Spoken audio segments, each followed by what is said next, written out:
Continuamos hoy, amigo oyente, nuestro estudio en el libro de Génesis. Luego de culminar nuestro estudio del capítulo 34 de este libro, estamos seguros que muchas personas han llegado a la conclusión de que nos equivocamos cuando dijimos que la vida de Jacob había cambiado en Peniel. Llegó al vado de Jaboc y disfrutó de esa experiencia maravillosa allí, pero no observamos tanto cambio en su vida en el capítulo 34. Eso es verdad, y sin embargo, hubo un cambio que tuvo lugar en Peniel. Quizá no lo llamamos una crisis, porque tememos que esta cuestión de una experiencia crítica haya sido exagerada por muchos. En efecto, pensamos que hay muchos que creen que si no han tenido una segunda experiencia, no han tenido nada. Bueno, el hecho es que eso simplemente no es verdad. Hay quienes han gozado de una experiencia crítica que es maravillosa. Dwight L. Moody, por ejemplo, disfrutó de una. Estamos seguros que muchos de nosotros podemos mirar atrás en nuestras vidas a una experiencia así. Sin embargo, hay muchos que no han tenido tal experiencia y que nunca hacen mención de una crisis como una cosa de importancia en sus vidas. Cuando Jacob vino a Peniel, una cosa grande le ocurrió. Y al estudiar el capítulo 35 vamos a mencionarla. Desde el principio de la vida de Jacob hasta su llegada a Peniel, lo que dominaba su vida era la exaltación del yo, la afirmación de la carne. Lo que realmente sucedió en Peniel fue el descenso del yo. Se desinfló como un neumático. Le había inflado como un balón toda la vida hasta cuando llegó a Peniel. Pero allí el Señor punzó el balón y se desinfló a la nada. El problema era que no había fe en la vida. Esto se evidencia al leer el capítulo 34. Muchos expositores han dicho que Jacob cometió un error grande y que fue cosa trágica detenerse en Salem. Debemos decir que estamos de acuerdo con esto en parte. Pero tenemos una pregunta que hacer. ¿Estaba listo Jacob para su experiencia en Betel? ¿Estaba listo para las experiencias que Dios le iba a dar? Creemos que no estaba nada listo todavía. Ese hombre tenía la costumbre de andar en la carne. Era su modo de vivir, y experimentó una caída, por cierto, una desinflada verdadera de su yo. Pero el capítulo 34 indica que todavía no andaba por la fe. No tenía la fe para seguir hasta Betel. Las cosas trágicas que pasaron en su vida después que se detuvo en Salem revelan que este hombre realmente no era un dirigente en su propia familia. No tomó el lugar debido. No era muy espiritual de ningún modo, y era un trabajo difícil criar a 12 muchachos. Requería un hombre de tipo espiritual para controlarlos, y Jacob no estaba preparado para hacerlo. Sin embargo, después de este evento trágico, Jacob empieza a ver la mano de Dios obrando en su vida. Y ahora hace la decisión que debió haber hecho antes de pasar esto. Revela que dentro de la familia estaba sucediendo algo que ciertamente era trágico. La tragedia en Siquem es que tan pronto como Esaú se hubo despedido de él y viajó a su casa, Jacob llevó a su familia hasta Salem. Fue una mudanza trágica. Jacob todavía dependía de sus propias mañas. Allí, Dina, su hija, fue violada, y Simeón y Leví, sus hermanos, por parte de padre y madre, fueron a la ciudad de Siquem, a la casa del príncipe que fue responsable por el pecado. Aunque quiso casarse con ella, le asesinaron. Los hijos de Jacob cometieron una matanza que haría parecer cosa mínima el tiroteo de una pandilla en las grandes calles de nuestras ciudades hoy en día. Al llegar a la casa para contárselo a Jacob, él dice que le han hecho abominable a los moradores de la tierra. El hecho es que él no estaba nada listo para Betel. La pregunta es, ¿a dónde más iría? Tenía manadas y rebaños y había buen pasto en Salem. Pero ahora no se puede quedar allí. Lo que el hombre sembrare, amigo oyente, eso también segará. Hay una nota de tristeza en este capítulo. Jacob regresa a Betel. Raquel muere en Belén e Isaac muere en Hebrón. Leamos ahora los primeros 2 versículos de este capítulo 35 de Génesis. Dijo Dios a Jacob, levántate y sube a Betel y quédate allí, y haz allí un altar al Dios que te apareció cuando huías de tu hermano Esaú. Entonces Jacob dijo a su familia y a todos los que con él estaban, quitad los dioses ajenos que hay entre vosotros, y limpiaos y mudad vuestros vestidos. Dios llama a Jacob para que regrese a Betel. Después de su experiencia trágica en Siquem, está dispuesto a ir. Aún después de Peniel, no tenía la fe necesaria para seguir antes de aquella experiencia. Ahora note usted que comienza a tomar la dirección como debiera haberlo hecho de su propia familia. Les manda en primer lugar a que quiten los dioses ajenos. Esto casi nos horroriza. Usted recordará que cuando Jacob huyó con Raquel y Lea, que Raquel había robado los dioses de la familia sin ser vista. Puso esos pequeños ídolos en una albarda del camello y se sentó sobre ellos. Aquel equipaje viajó en camello, pero ella simplemente montó y se sentó para proteger los ídolos de Jacob. Él no sabía en aquel día que ella los había robado, y por tanto fue sincero cuando le dijo a Labán que los ídolos no estaban por ninguna parte en su compañía. Esa es sin duda la única vez hasta aquel momento que Jacob dijo la verdad. Realmente no sabía que estaban allí. Más adelante debe haber descubierto que ella los había robado. Jacob conocía al Dios vivo y verdadero. Después de todo, Dios le había llamado. Uno pensaría que cuando supo de los ídolos falsos, se iba a deshacer de ellos, pero no lo hizo. Y encontramos a toda la familia adorando estos ídolos. Ahora, por primera vez, empieza a tomar la dirección y el mando de su familia y les insiste, les ordena que quiten esos dioses falsos, esos dioses ajenos. Deben quitar lo que es malo. Amigo oyente, hay demasiadas personas hoy día que están sirviendo a los dioses ajenos durante los 6 días de la semana, y luego, el domingo, tratan de servir al Señor. Luego se extrañan que el servicio en la iglesia el domingo no sea una experiencia conmovedora para ellos. Amigo oyente, es que es necesario quitar esos dioses ajenos. No sabemos cuál pueda ser el caso suyo. Para muchos, el dios ajeno es la codicia. Hay muchos negociantes cristianos que tratan de conseguir cada día más dinero. Se dedican más a buscar el dinero que servir al Señor. Tales personas se preguntan qué es lo que hay de malo en su vida espiritual. Amigo oyente, si usted vuelve hasta Betel, donde encontró a Dios en el principio, pues debe quitar esas cosas que son malas. Luego Jacob les manda a limpiarse. Para el creyente hoy día eso significa una confesión de los pecados. Hay que tratar con el pecado en la vida. Uno no puede llegar a adorar a Dios los domingos e ignorar el pecado de la semana anterior. Todos nos bañamos físicamente y nos ponemos desodorante. Sin embargo, tratamos de acercarnos a Dios con la vida sucia porque no nos hemos limpiado por medio de la confesión de nuestros pecados. El apóstol Juan en su primera carta, capítulo 1, versículo 9, dice, «Si confesamos nuestros pecados, Él es fiel y justo para perdonar nuestros pecados y limpiarnos de toda maldad». Amigo oyente, Él perdonará, pero antes de eso, debe haber una confesión. Jacob les manda que se cambien los vestidos, que se quiten los vestidos viejos. Los vestidos en la Escritura hablan de hábitos. Hablamos, por ejemplo, de un jinete que tiene un hábito de montar, o de un jugador de fútbol que tiene un uniforme. Ese es el hábito que ellos usan. El vestido del Hijo de Dios debe reflejar de alguna manera quién es Él y a quién pertenece. Amigo oyente, ¿lleva usted el vestido del Señor? ¿Se le puede detectar como un poquito diferente en su vecindario, o en el trabajo, o en la escuela? ¿Es diferente su vida? Usted está usando un hábito. El día en que Jacob volvió a Betel, empezó a vivir para Dios. Hasta entonces creemos que no vivía para Él. Volvámonos también nosotros hasta Betel. Eso es lo que debemos hacer. Sigamos adelante ahora. Leamos el versículo 3 de Génesis capítulo 35. «Y levantémonos y subamos a Betel, y haré allí altar al Dios que me respondió en el día de mi angustia, y ha estado conmigo en el camino que he andado». Job edifica un altar, gracias a Dios por eso. Tendrá un testimonio para Dios ahora. Recuerda cuando huyó de su casa siendo joven, sintiendo nostalgia y a solas, y cómo llegó hasta Betel, y Dios había sido fiel para con él. Dios le había prometido su fidelidad. Ahora los años han pasado, y Dios continúa siendo fiel para con él. Dios le ordena volver a Betel, al lugar donde comenzó Jacob.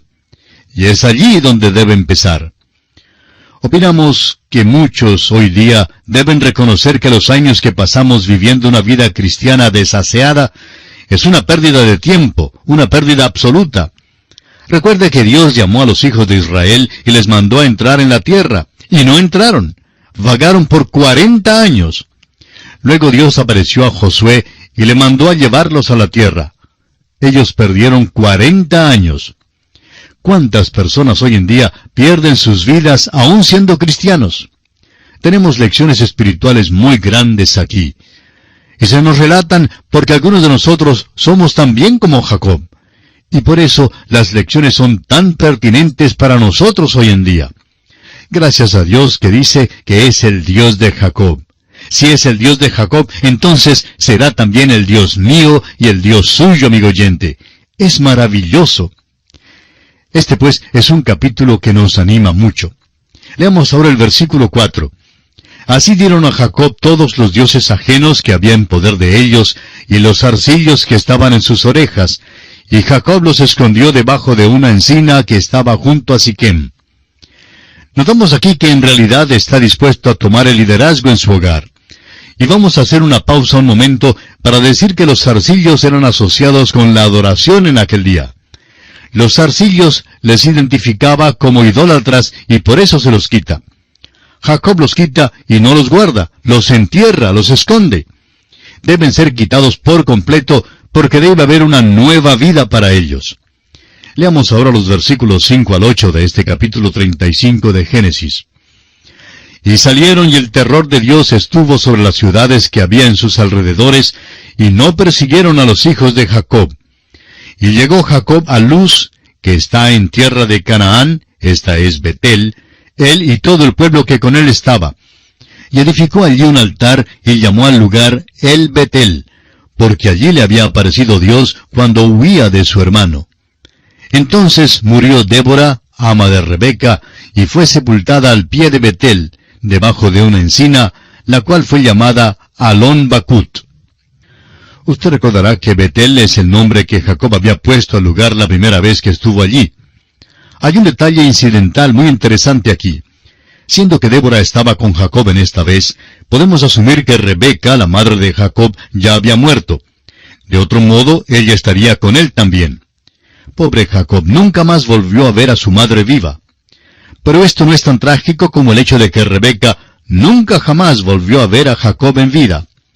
Usted recordará que lo había enviado a la casa del tío Labán por un corto tiempo. El entierro de Débora, pues, significa que cuando murió Rebeca, ella había llegado trayendo la noticia a Jacob y luego se quedó con él. Ahora muere el ama. Dios ha procurado durante todos estos años tratar directamente con este hombre. Ahora Dios empieza donde le encontró cuando llegó a Betel siendo joven. Años perdidos. Los años que pasó allá con el tío Labán fueron por muchos aspectos años perdidos. Leamos ahora los versículos 9 hasta el 15 de Génesis, capítulo 35. Apareció otra vez Dios a Jacob cuando había vuelto de Padán Aram y le bendijo.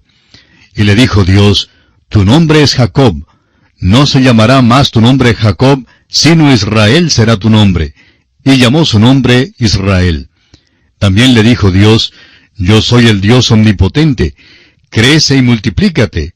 Una nación y conjunto de naciones procederán de ti, y reyes saldrán de tus lomos. La tierra que he dado a Abraham y a Isaac, la daré a ti y a tu descendencia después de ti daré la tierra. Y se fue de él Dios del lugar en donde había hablado con él. Y Jacob erigió una señal en el lugar donde había hablado con él, una señal de piedra, y derramó sobre ella libación, y echó sobre ella aceite. Y llamó Jacob el nombre de aquel lugar donde Dios había hablado con él, Betel. El Señor considera importante esa propiedad porque esta es la tercera vez que promete dársela. Primero la promesa fue dada a Abraham, luego a Isaac y ahora a Jacob. Y el Señor tuvo que decirlo 2 y 3 veces a cada uno de estos hombres. Tenemos aquí la primera mención de una libación. Hay 5 ofrendas descritas en el libro de Levítico, pero ninguna de ellas es una libación. En efecto, no se da ninguna instrucción en cuanto a ella. La libación simplemente se derramaba sobre las ofrendas y subía en humo. Tiene una significación maravillosa para el creyente hoy en día. El apóstol Pablo dijo a los cristianos de Filipos que quería que su vida fuera derramada así como una libación. Ahora los versículos 16 hasta el 20 dicen: Después partieron de Betel, y había aún como media legua de tierra para llegar a Efrata, cuando dio a luz Raquel, y hubo trabajo en su parto. Y aconteció, como había trabajo en su parto, que le dijo la partera: No temas, que también tendrás este hijo. Y aconteció que al salírsele el alma, pues murió, llamó su nombre Benoni, mas su padre lo llamó Benjamín. Así murió Raquel, y fue sepultada en el camino de Efrata, la cual es Belén. Y levantó Jacob un pilar sobre su sepultura. Esta es la señal de la sepultura de Raquel hasta hoy. Raquel ahora tiene su segundo hijo. Recordamos a Belén porque allí es donde nació Jesús. Y Jacob recordó a Belén porque fue allí que su bella y amada Raquel murió. El amor que Jacob tuvo para con Raquel es una cosa admirable en su vida antes de Peniel. Jacob nunca se olvidó de ella. Más adelante en Egipto, siendo viejo, se acordó de Belén.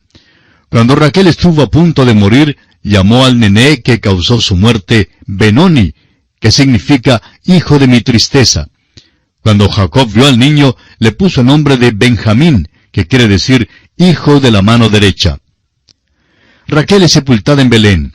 La tumba todavía estaba allí en los días cuando se escribió el libro de Génesis, y todavía está allí hoy en día.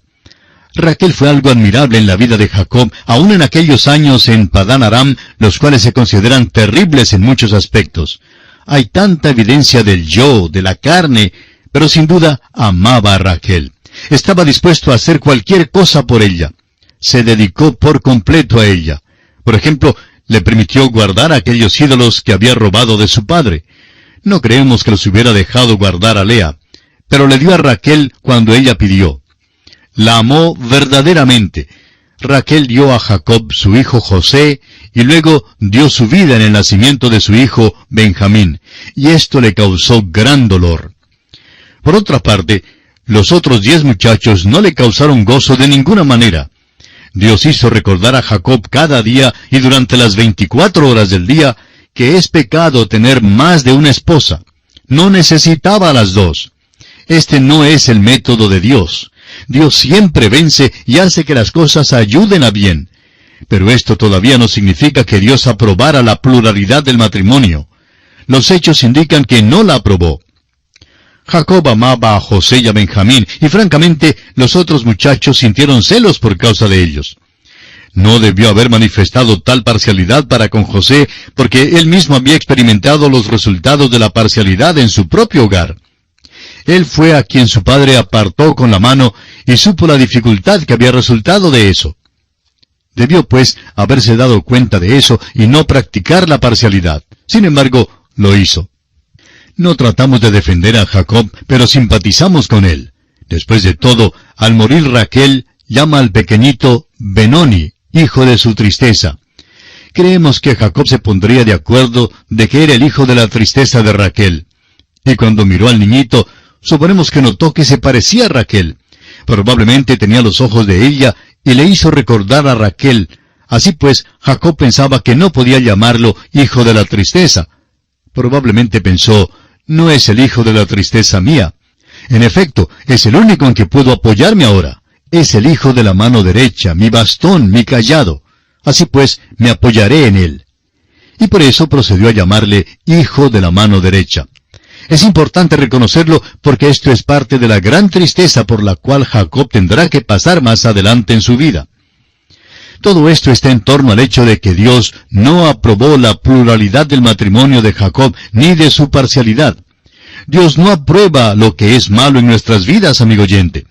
Creemos a veces que podemos salirnos con la nuestra, pero en realidad no logramos hacerlo. Jacob no pudo salirse con la suya. Su amada Raquel ya ha partido y es sepultada en Belén. Leamos ahora los versículos 21 y 22 de Génesis capítulo 35. Y salió Israel y plantó su tienda más allá de Migdal-edar. Aconteció que cuando moraba Israel en aquella tierra, fue Rubén y durmió con Bilha, la concubina de su padre, lo cual llegó a saber Israel. Ahora bien, los hijos de Israel fueron 12.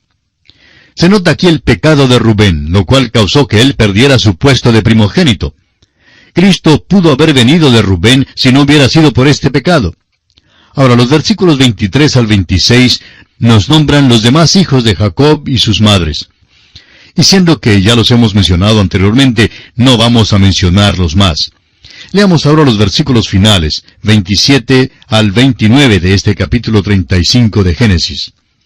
Después vino Jacob a Isaac su padre, a Mamre, a la ciudad de Arba, que es Hebrón, donde habitaron Abraham e Isaac. Y fueron los días de Isaac 180 años. Y exhaló Isaac el espíritu y murió, y fue recogido a su pueblo, viejo y lleno de días, y lo sepultaron Esaú y Jacob sus hijos. Creemos que esta es la última vez que Jacob y Esaú se encontraron. Vinieron para sepultar a su padre. Y solo se nos da una breve palabra aquí en cuanto a la muerte de Isaac. Su nacimiento ocupa un lugar sobresaliente en Génesis, pero su muerte casi se pasa por alto. Este hombre fue como Cristo en su nacimiento, pero no lo fue así en su muerte. Este capítulo sobresale por la muerte. Primero, tenemos la muerte de Débora, la sierva de Rebeca, y esto nos sugiere la muerte de Rebeca misma. Luego, la muerte de la amada Raquel. Finalmente, el capítulo termina con la muerte de Isaac. Y ahora, antes de dejar este capítulo, quisiéramos decir algo más en cuanto a la libación. Las instrucciones para la libación se encuentran en el libro de Números, capítulo 15, versículos 4 al 12. Ya dijimos que Pablo hace referencia a ella y cómo es que era derramada sobre las otras ofrendas y que subía en humo. Es un cuadro del creyente que ofrece su vida en sacrificio y servicio sobre la base del sacrificio de Cristo. El servicio de los creyentes es simplemente una libación derramada sobre el sacrificio de Cristo. El servicio del cristiano no se ve, pero en cambio se ve a Cristo. Pablo dijo en el capítulo 2, versículo 17 de su carta a los Filipenses, «Y aunque sea derramado en libación sobre el sacrificio y servicio de vuestra fe, me gozo y regocijo con todos vosotros». Y aquí nos detenemos por hoy, amigo oyente. Y Dios mediante, retornaremos en la continuación de este estudio del libro de Génesis en nuestro próximo programa. Confiamos en que usted nos vuelva a sintonizar. Será pues, hasta entonces, que el Señor le bendiga, es nuestra más ferviente oración.